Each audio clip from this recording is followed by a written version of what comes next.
Good afternoon. This is Guillermo Sabatier, your host for today's show on Perspectives on Energy. Uh, I am the Director of International Services for HSI, Health and Safety Institute, Industrial Skills. And today we'll be discussing distribution. What does the future hold? And we'll get back to that and after this brief intro.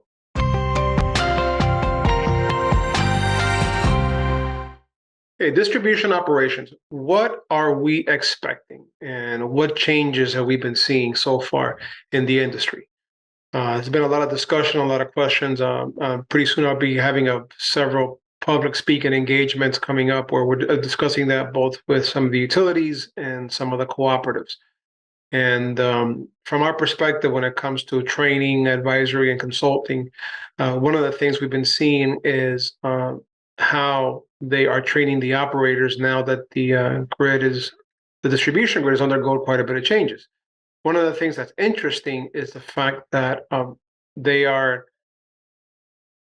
things are not the same anymore. We're looking at distributed energy resources, microgrids, energy storage, and even just a regular old reciprocating engine diesel-based generators on most of these commercial industrial facilities themselves pose a different sort of model when it comes to running the system.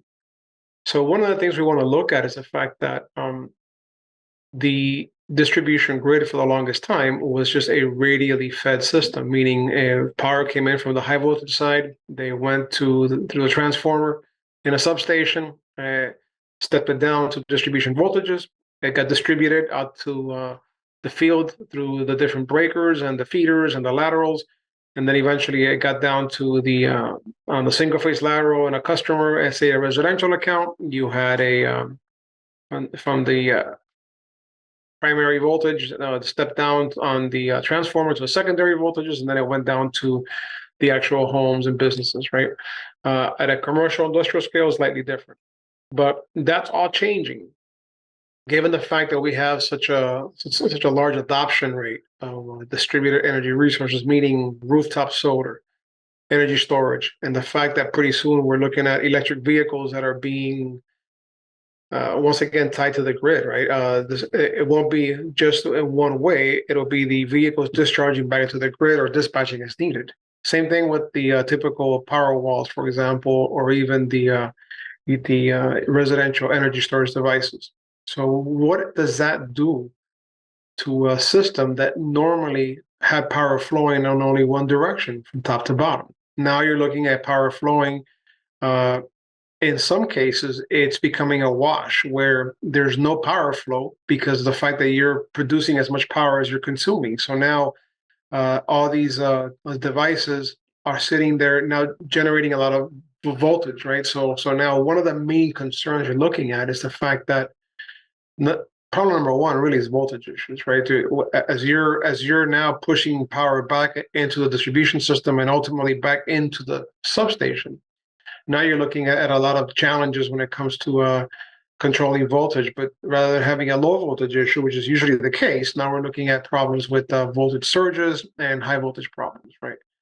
So inevitably, the way we're going to configure the reactive devices, meaning inductors or reactors, as they call them in some parts of the country, that's going to have to be used a lot more often. And if they're not installed, then they will have to be installed and designed and studied and accommodated for in order to control voltage issues, namely in the middle of the day when there's a lot of solar, weather is mild, so that itself is going to present a problem, right? As you can imagine. So definitely reactive devices, cap banks will not be used as often as we have in the past as compared to reactive devices to control that voltage. So how does this impact the transmission system? And as we mentioned already, the voltage issues, right? Of course, that's going to propagate on its way up to the transformer and into the transmission system. And you're going to see that through every feeder, through every power transformer, and it's going to go up into the high voltage bus on the transmission side, which of course now this impacts the bulk electric system.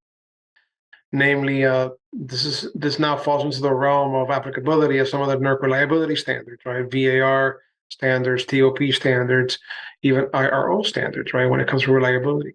So In this case, we may have to now start studying some of these potential generating resources, right, that are variable, very variable.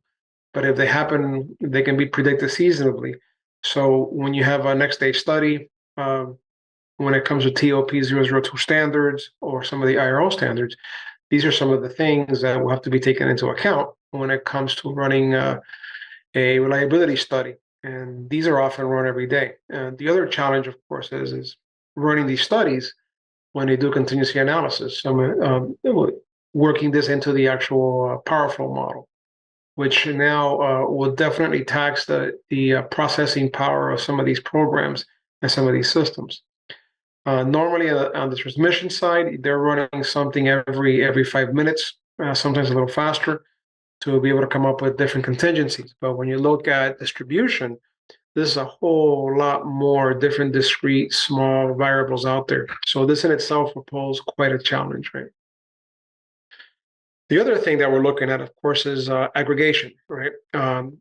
We have an aggregator that takes all of these different resources, whether they are utility scale solar through a third party, whether it's an independent power producer, or it's all of these commercial industrial solar sites or microgrids that are aggregated by an aggregator. And then what they do is they have to decide at what point do they inject this virtual power plant back into the system. This will be an issue because they have to commit at some point where this point will officially be. And it may not be an actual real physical point. It'll just be a representative as several nodes throughout the system, right? But in reality, this won't exactly be an exact model of what's really going on in the system. They'll have to aggregate something and come up with a point. So the way they do that may have to change. And FERC did issue an order a couple of years ago about this, and where aggregators can buy your power and then they can go and sell it on the market. But the problem will arise when, where are they selling that power, and where is that being injected into what part of the system? Just because they say it's here doesn't necessarily mean it's flowing into here. So ultimately, what is the challenge here from that we're seeing long term is going to be, of course, dispatcher training, right? So now you're seeing an overlap between transmission operations and distribution operations. So what will happen, for example, if a distribution operator now has to interact with some of I won't say the equipment, but they have to interact a lot more often with the system operator on the transmission side. So naturally, it's going to be a requirement for training in this case. There are a few other entities that are looking at potentially getting some kind of certification. I know that EPRI and EEI was looking at a distribution operator or distribution dispatcher certification to be able to manage this. So that's already being discussed as we move forward. One of the things that may change, of course, is as these distributed energy resources become more and more prevalent and they have a greater impact in the system, you may see NERC start to penetrate further into the distribution side of the industry. Namely, they already require certain communication standards. They already require participation on certain black star restoration drills. Ultimately, I think we'll see more of this very basic certification for distribution operators, or at least some training to be able to familiarize them with what their actions do and how they impact the bulk electric system. The other interesting thing now is that we're also doing distribution simulation. So when it comes to distribution dispatchers, one of the things that they want to be able to understand is how their system operates, how it ties together, and how it impacts and flows with the transmission system. So at HSI, we have a partnership with WSC. We have a simulation that finally has both transmission and distribution tied together, where actions on a transmission grid has an impact on distribution, and the actions you take on a distribution system will have an impact on that tie point with the transmission. So that, of course, lends to a lot more realism when it comes to training, and also interaction between transmission and distribution operations.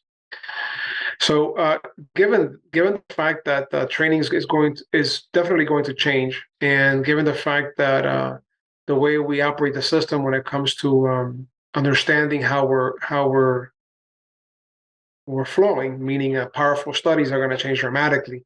This is going to pose quite a challenge when it comes to computing and then software and then powerful studies and continuous analysis and state estimator.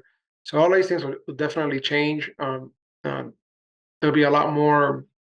I estimate that the systems required to be able to run this will be a lot more robust, and so will the software to be able to accommodate all these different new variables that are in the system, right? Or they'll have an equivalized point in the node of that system. So plenty to actually expect. We'll see what will happen there.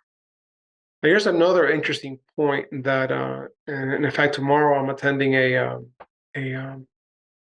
USCA press conference where they're going to be discussing what the future looks like when it comes to small modular reactors.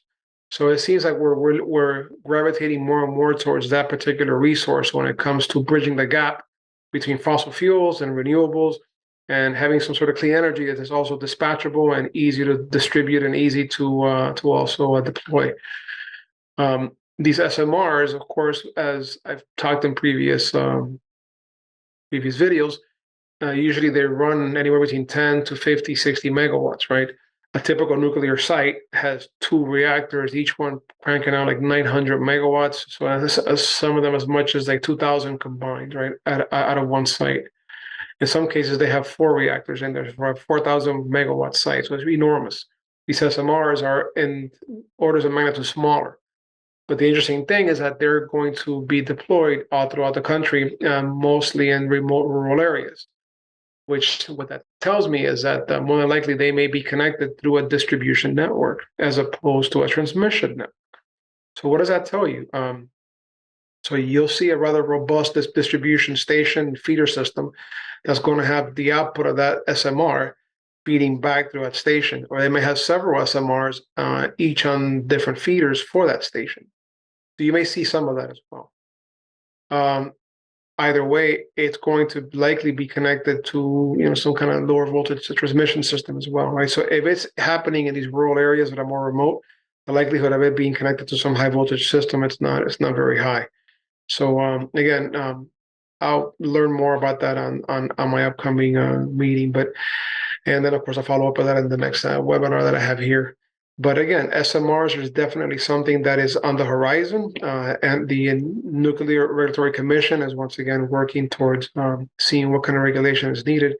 And from my expectation is within the next decade or sooner, we're going to see maybe hundreds and not thousands of these SMRs deployed throughout the country. And it just seems like a natural progression, given the fact that there's this push for renewables. We want to control emissions, of course. We want to get away from fossil fuels, but at the same time, we need reliable, dispatchable, clean energy that is also inexpensive and affordable. So that's something that, and then naturally, we want to make sure everybody has access to it. And these rural communities or these remote loads will benefit the most when it comes to being able to have these facilities deployed near the load centers. So more to come on that, I believe. Naturally, once again, dispatching these units will also change the way we run a distribution system, especially if these SMRs are somehow connected to the distribution side. Now you're going to see distribution operators having to maybe learn how to dispatch generation, which will be definitely a different challenge. They may be accustomed to running smaller generators when it comes to diesel, but they will already have learned all that, and they will have already been exposed to distributed energy resources at the distribution level. Having these SMRs come in at some point within the next 5-10 years should not be too much of a difficult transition.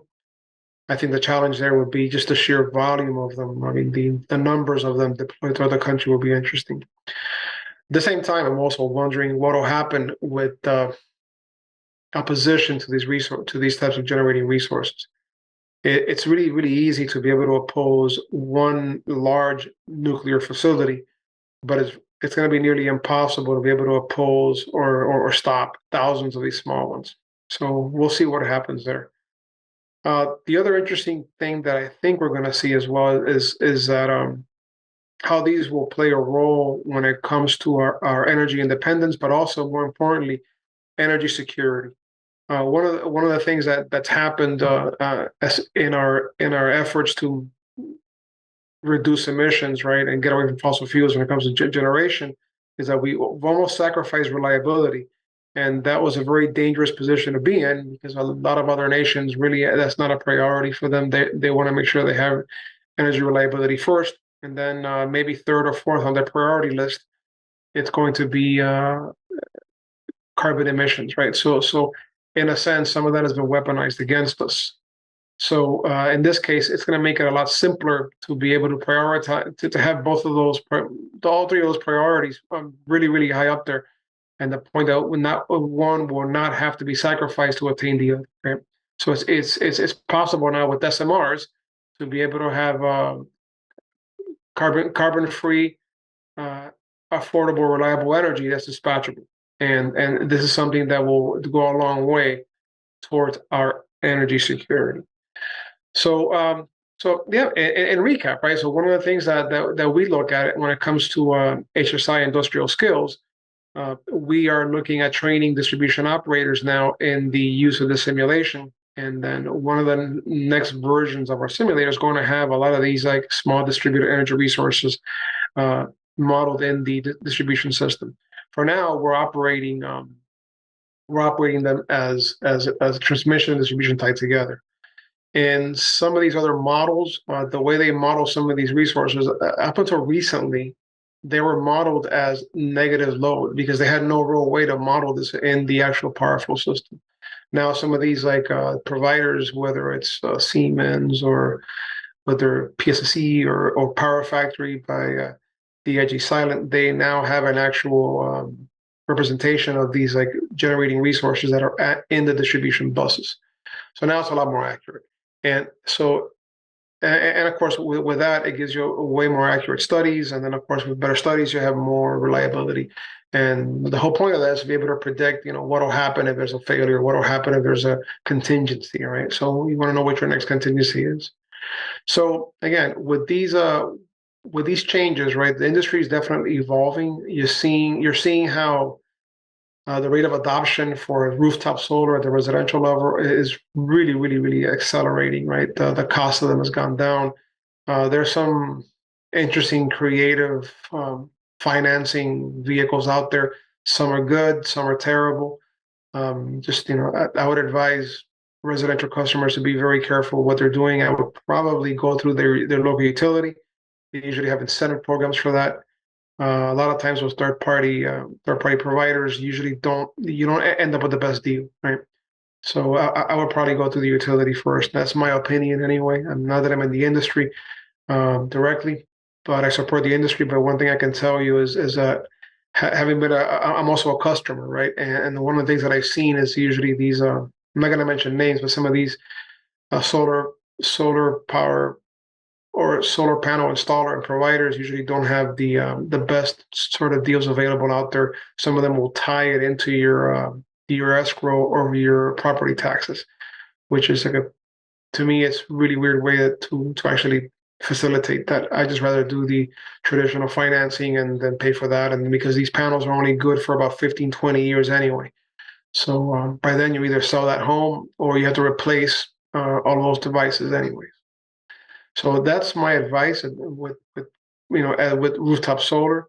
When it comes to energy storage, one of the things we're seeing is that EVs are going to be quite a significant uh, force when it comes to energy storage, especially with some of these utilities giving you incentives to install a charger, and some of them will give you unlimited off-peak charging. And then ultimately, what I'm seeing is that they will sooner or later offer you an incentive to give them control of your energy storage resource, which more than likely will be to support voltage, for contingency reserves, and in some cases for restoration. So that could be a ways off, but it's already coming in the horizon. So again, all of these challenges, it's going to present something new for the distribution operator to actually think about and prepare for. So this is hopefully where we come in and provide some of the training resources for these distribution dispatchers, which now they may not be called dispatchers anymore. They may actually need to get a certification that will ultimately either be done through NERC or a different entity. And so again, more to come with that. So I look forward to learning more about that and then sharing it with everybody. So on here. Anyway, so with that, I think until we meet again next time, I'll have more information on what to expect. And I'm certainly eager to see what I learn tomorrow with that particular small modular reactor discussion with the U.S. Energy Administrations. So again, thank you all. Have a wonderful weekend, and we'll talk to you again soon.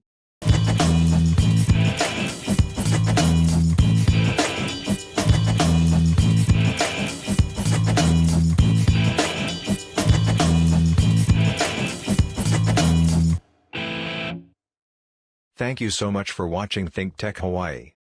If you like what we do, please like us and click the subscribe button on YouTube and the follow button on Vimeo.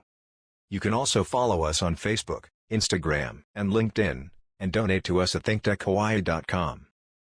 Mahalo.